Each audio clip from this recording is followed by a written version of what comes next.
यो भिडियो केवल मनोरञ्जनका लागि मात्र बनाइएको छ। यसमा व्यक्त गरिएको विचार व्यङ्ग्यात्मक र हाँसो मजाकको लागि मात्र हो। हाम्रो युनिभर्सको अल्टरनेट रियालिटीमा नि हाम्रो जस्तै एउटा अर्को अर्थ छ। त्यो अर्थमा भएको जेनजीको आन्दोलनको इभेन्ट पछाडि आएको चेन्जेस हाम्रो अर्थको भन्दा totally different. Harka Sampang prime minister भएको छन्। सुशीला कार्कीको साटो केपी ओलीको नाम कोपी ओली छ। शेरबहादुरको नाम ढेरबहादुर छ। अनि बालेन ऱ्यापरको साटो क्लासिकल सिङ्गर छन्। देशको रक्षा गर्ने जति सबै चुतिया छन्। ए आमा सप्पो जलाएछन्, अब कहाँ बस्ने होला? क्राइम पार्टनरहरूको घर जाउँ भने नि मेरो भन्दा बत्तर भएको छ। अब यतै कतै रुम खोज्नु पर्ला। मारिहाल्छन् अनुहार देखे भने त यसो मास्क त लाउनै पर्यो नि।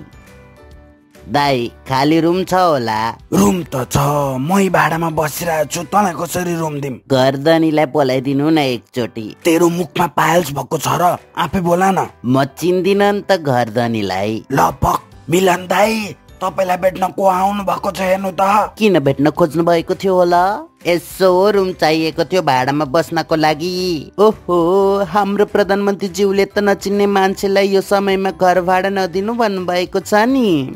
चिन्दिन म मन्त्री सन्त्री। भोलि छुट्टी छ, थपक्कन श्रमदान गर्नलाई आऊ, नत्र तिम्रो सारा चिट्ठा मसँग छ। फेरि जनताको अगाडि श्रमदान गर्नु पर्दा नराम्रो होला नि फेरि। ल है साथीहरू, सूचना दिन आइयो है देशको प्रधानमन्त्री भइएर। सूचना सूचना सूचना सुसु देशको अवस्था धुरुरुरुरुरुरुरु। जेन्जीहरू आए भुरुरुरुरुरुरुरु।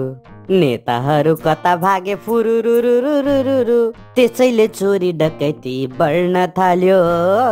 जो पायो त्यसलाई भाडामा नराखौँ, नत्र रुनु पर्ला धुरुरुरुरुरुरुरु।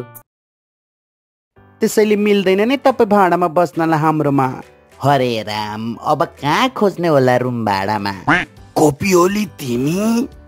ढेरबहादुर तिमी? आवाज त राम्रै आएको थियो त।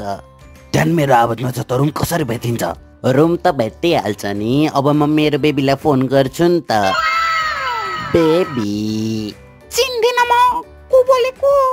म कोपी ओली। मलाई घर चलाउनु छैन, चिन्दिन है म। त्यसो नभन न, रुम नपाएर बिजोक भयो के?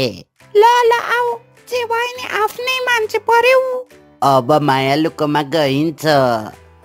धन्न हामीले घुस खाए जतिको भाउ खाँदिन तेरो डार्लिङले, नत्र त तेरो बिजोकै हुन्थ्यो नि कोपी ओली।